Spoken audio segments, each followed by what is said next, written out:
میں درخواست کر رہا ہوں جناب مسیب شمشاد نقوی صاحب سے کہ تشریف لائیں۔ حضرات السلام علیکم۔ میری طبیعت ٹھیک نہیں ہے، پھر بھی بہرحال مولانا صاحب سے چونکہ بے پناہ انسیت تھی، اس لیے ایک دو منٹ ضرور جو تاثرات ہیں ان کا اظہار کروں گا۔ یہاں پر جناب بزرگ عالم جناب مولانا حمید الحسن صاحب قبلہ تشریف رکھتے ہیں، جو مولانا اطہر صاحب کے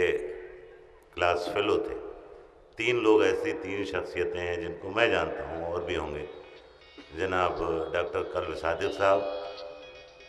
جناب مولانا حمید الحسن صاحب اور جناب مولانا مرزا محمد اطہر صاحب۔ یہ تینوں ایک کلاس فیلو یعنی کہ ایک ہی ساتھ پڑھے تھے، اور ظاہر ان لوگوں میں دوستی بھی تھی، اور جیسا کہ ابھی علماء حضرات نے ذکر کیا کہ انہوں نے مولانا حمید الحسن صاحب کو خاص طور سے تعزیت اس لیے پیش کی کہ وہ ان کے دوست بھی تھے۔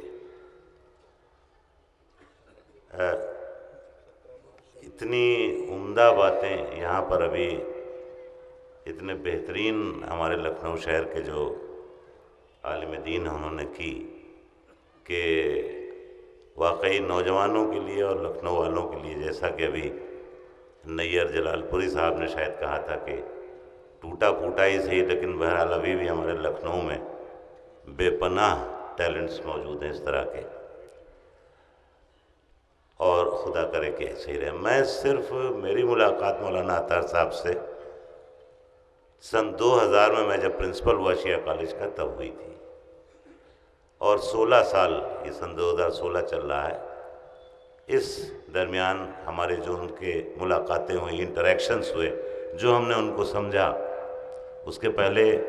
کی باتیں اور ان کے دوسرے جو پہلو ہیں زندگی کے، ظاہر ہے وہ 1936 میں پیدا ہوئے تھے مولانا اطہر صاحب، 2016 میں ان کا انتقال ہوا، یعنی کہ 80 سال عمر تھی، جس میں ابھی ایک دن میں سن رہا تھا مولانا حمید الحسن صاحب کہہ رہے تھے کہ میرا ان کا ساتھ 70 سال کا تھا۔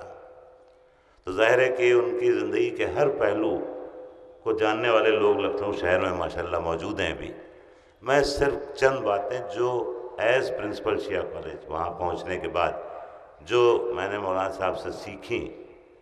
اور جن کا نقش بہت گہرا ہے ہمارے دل پر، وہ یہ تھا کہ اخلاق کے معاملے میں، یعنی میں تو ملازم ہی تھا وہاں پر، لیکن میں نے کسی آدمی سے یہ نہیں دیکھا کہ مولانا صاحب تم سے بات کرتے ہو، ہر ایک سے آپ جی جناب، وہ شائستگی تھی بات چیت میں۔ میں جب جا کے ان کو سلام کرتا تھا تو بیچارے کھڑے نہیں ہو پاتے تھے، تو کہتے تھے پرنسپل صاحب معاف کیجئے گا، میں آپ کی تعظیم کو نہیں کھڑا ہو پا رہا ہوں۔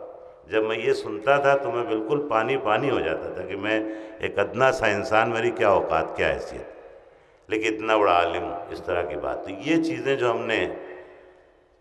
جو محبت ان سے ملی اور جو ہم نے دیکھا تہذیب لکھنؤ کی جو ان کے اندر کوٹ کوٹ کے بھری ہوئی تھی، جیسا کہ ابھی سبھی عالم اتنی اچھی اچھی باتیں بتا رہے تھے کہ مولانا جعفر عباس صاحب کہہ رہے تھے کہ جو بچے ان کے ہاں پڑھتے ہیں ان کو جو پروفیشنل ایتھکس ہے کہ ایک مولانا کی کیا کیا صفات ہونی چاہیے، وہ اس کو سکھاتے تھے۔ واقعی ان چیزوں میں ان کا مثل کوئی نہیں تھا، میچ لیس تھے وہ مولانا صاحب۔ کالج کے معاملوں میں جیسا کہ میں بتا رہا ہوں کہ ہر بری سے بری مصیبت میں بھی ان کے پاس جب جاتا تھا، وہ پوچھتا تھا کہ مولانا صاحب یہ پرابلم ہے، تو اتنے سلجھے ہوئے فیصلے دیتے تھے وہ کہ بہت سی مصیبتیں اس سے حل ہو جاتی تھیں۔ اور شیعہ کالج میں پچھلے 16 برس میں جو کچھ بھی اگر کچھ ہوا ہے تو اس میں سب سے بڑا اہم رول مولانا مرزا محمد اطہر صاحب کا تھا۔ یہ میں پبلکلی ایکسیپٹ کر رہا ہوں اور آپ کے سامنے عرض کرنا چاہ رہا ہوں کہ جو چیز آپ کو دکھائی نہیں پڑی، کیونکہ وہ سیلف ایفیسنگ آدمی تھے، یعنی اب چہرہ وہ اپنا نہیں سامنے دکھاتے تھے، لیکن کاوشیں اور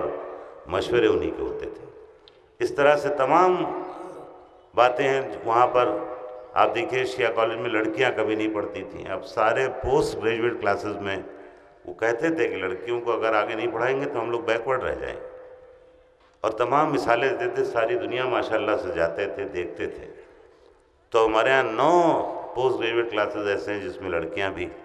تعلیم حاصل کر رہی ہیں۔ گنڈوں سے انہیں سخت نفرت تھی، یہ شاید یہ میں اس لیے مجھے کہنا پڑ رہا ہے کیونکہ جب بھی ایسی مصیبت ہوتی تھی جس کو ٹیررزم کہتے ہیں، ویسے تو منظر یعنی بین الاقوامی استر پر تو یہ ٹیررزم ہے، یہ ہمارے ہاں بھی ایک ٹیررزم تھا، اس ٹیررزم کے خلاف لڑنے کے لیے میں ان سے کہتا تھا اور وہ پورا سپورٹ کرتے تھے۔ وہ کہتے تھے کہ یہ چیز آپ پرنسپل صاحب مت برداشت کیجیے گا ورنہ آپ سے زیادہ کمزور کوئی آدمی نہیں ہوگا۔ اس طرح تمام مثالیں ایڈمنسٹریٹو ہیں، جو ابھی ایکیڈمکس اور ایڈمنسٹریشن کی بات ہو رہی تھی تو وہ ایکیڈمیشین بھی تھے، اور سچ پوچھئے تو ان کے جو مشورے تھے وہ ایڈمنسٹریٹو پوائنٹ آف ویو سے بھی بہت اچھے اور بہت مفید ہوتے تھے۔ اب میں اور اس میں حائل نہیں ہونا چاہتا ہوں، اتنی اچھی تقریریں یہاں ہوئیں۔ اب مولانا قمبر صاحب کی تقریر سن کے تو طبیعت خوش ہو گئی، جس طرح سے انہوں نے ڈسکرائب کیا۔ رضا ارشاد صاحب ابھی جو تھے اتنی اچھی باتیں کہہ کے گئے کہ کیوں وہ خطیب اتنے اچھے تھے، تو اس کا نچوڑ انہوں نے بتایا کہ کبھی انہوں نے اپنے علم کے حساب سے نہیں پڑھا، دیکھا کہ آڈینس جو ہے اس کا علم کیا ہے، اور کمیونیکیشن کی سب سے بڑی کنجی یہی ہے، کیونکہ میں بھی ٹیچر ہوں، 40 سال کا ایکسپیرینس ہے میرا، کہ جب آپ آڈینس کے سامنے بولیے تو دیکھیے اس کا مینٹل اسٹیٹس کیا ہے، مینٹل لیول کیا ہے، وہ کتنا سمجھ سکتا ہے، وہ زبان استعمال کیجیے، اور اس ہنر کے وہ بادشاہ تھے۔ شکریہ۔